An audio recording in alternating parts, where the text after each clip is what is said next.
Bonjour à tous et bienvenue dans cette nouvelle vidéo. C'est la première fois que je fais ce genre de vidéo. Enfin bref, on va laisser ça comme c'est pour l'instant. Je sais pas si ça va vous plaire ou pas. Enfin, si ça vous plaît, vous me le direz plus tard. Enfin, dans les commentaires, j'en ferai d'autres. Aujourd'hui, j'ai décidé de faire l'unboxing de ce petit objet qui est le G-Osmo Pocket. Alors, c'était un stabilisateur muni d'une caméra 4K de la de la marque DJI qui fabrique aussi les drones et les stabilisateurs qui sont très connus. Alors, j'ai décidé de vous l'unboxer parce que je viens de l'acheter et je ne l'ai pas encore testé. Donc, on va unboxer ça tout de suite, puis ça va me permettre de faire d'autres petites vidéos. Donc, je vais déballer ça avec un couteau de la Bretagne, enfin, même si je suis pas breton. Donc en attendant, je vais vous en parler un peu. J'ai acheté chez Boulanger, le magasin d'électronique électroménager, au prix de 359 €. Donc c'est quand même pas rien, c'est une petite somme quand même. Mais pour les caractéristiques que propose ce produit, je vous conseille, je vous jure que c'est un bon compromis. Je vais essayer de faire ça bien, parce que j'ai pas trop envie d'abîmer le carton. Là. Voilà, nickel, le voilà. Alors en fait, j'ai décidé d'acheter ce produit parce qu'avant j'avais un stabilisateur, vous savez, le G-Osmo mobile. J'y mettais mon téléphone dessus. Mais le problème, c'est que actuellement j'ai un Galaxy A5 2017 et le capteur de photo vidéo n'est pas ouf. Alors avec le stabilisateur c'était parfait, mais la vidéo n'était pas extraordinaire. Tandis que là, ce stabilisateur comporte désormais une caméra en 4K, donc c'est quand même pas négligeable. Alors ça se présente dans une petite boîte en carton, plastifié, je ne sais pas. Attention, vous êtes prêts à voir l'engin. C'est si petit, c'est vraiment petit. Bon, enfin bref. Ça, c'est la petite pochette de transport qu'on peut mettre dans la poche, etc.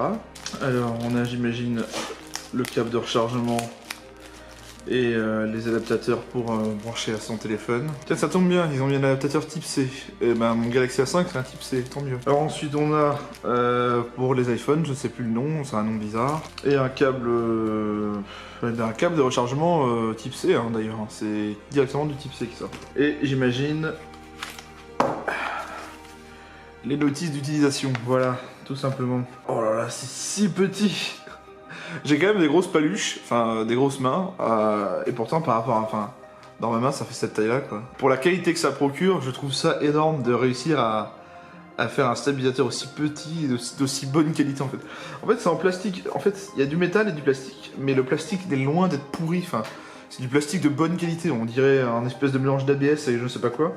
Et c'est hyper solide, enfin j'appuie dessus quoi, c'est hyper dur, ça plie pas à la moindre pression. Pour faire fonctionner le G-Osmo Pocket, il faut déjà télécharger le G-Mimo.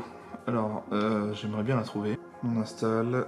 J'ai fait l'activation du G-Osmo Pocket. Bon, c'est rien de très compliqué, on connecte son téléphone, on s'inscrit à un compte DJI, on récupère son compte DJI. Il y a une mise à jour qui s'installe, ensuite là, comme vous voyez, la mise à jour a été téléchargée, là il est en train de l'installer sur l'Osmo Pocket. C'est la mise à jour du firmware en fait. Donc là on peut voir que l'Osmo Pocket est allumé. Il est en train de faire la mise à jour. Écoutez, j'ai plein de réglages à essayer, donc je vais faire ça en off. Je vais essayer ça moi-même. Donc alors, une fois avoir installé le G-Osmo Pocket, on l'allume avec une pression ici, voilà. Donc il s'allume tranquillement. Et là vous voyez, on a accès à l'écran. Donc voilà, c'est en direct. Alors on a accès aux différents paramètres. Donc si on glisse vers le haut, on a des réglages pour en fonction de comment on marche, si on court ou si on marche, en fonction de comment on va réagir la nacelle. On a comment régler le suivi de la nacelle, c'est-à-dire que si on veut que l'image suive ou si elle reste bloquée en avant. On a le mode pour retourner la caméra, voilà, donc me voilà lol.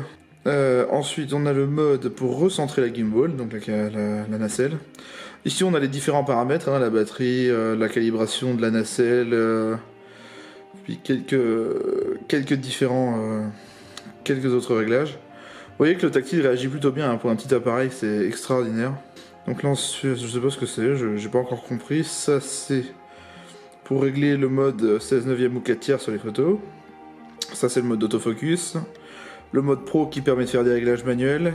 Pour régler la luminosité de l'éclairage de l'écran de l'Osmo Pocket.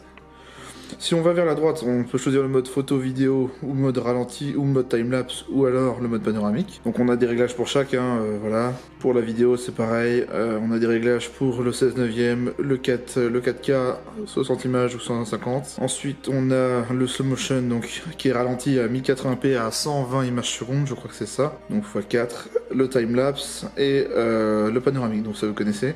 Vers la droite, enfin vers la gauche, si vous avez des fichiers dans la carte SD, vous pouvez les afficher pour les regarder directement depuis l'Osmo Pocket. Bon, c'est pratique pour voir ce qu'on a fait, mais bon, vu la taille de l'écran, c'est pas ce qu'il y a de mieux. Alors maintenant, ce que je vais faire, c'est que je vais aller dehors et je vais vous faire différents tests test d'image pour vous montrer comment réagit l'Osmo Pocket.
Dernier gros point fort de cet appareil, il possède un mode story. Lorsqu'il est raccordé au smartphone, vous pouvez créer des stories à partir de l'Osmo Pocket qui sont plutôt intéressantes et plutôt originales.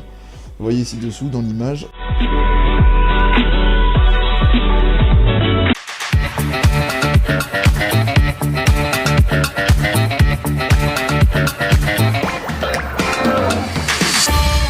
Voilà, en espérant que cette vidéo de présentation vous aura plu. Si vous avez apprécié, n'hésitez pas à mettre un pouce bleu et surtout à me dire ce que vous pensez de la vidéo et dites-moi ce que je dois améliorer si je dois faire d'autres vidéos comme ça. Merci à tous et puis à la prochaine.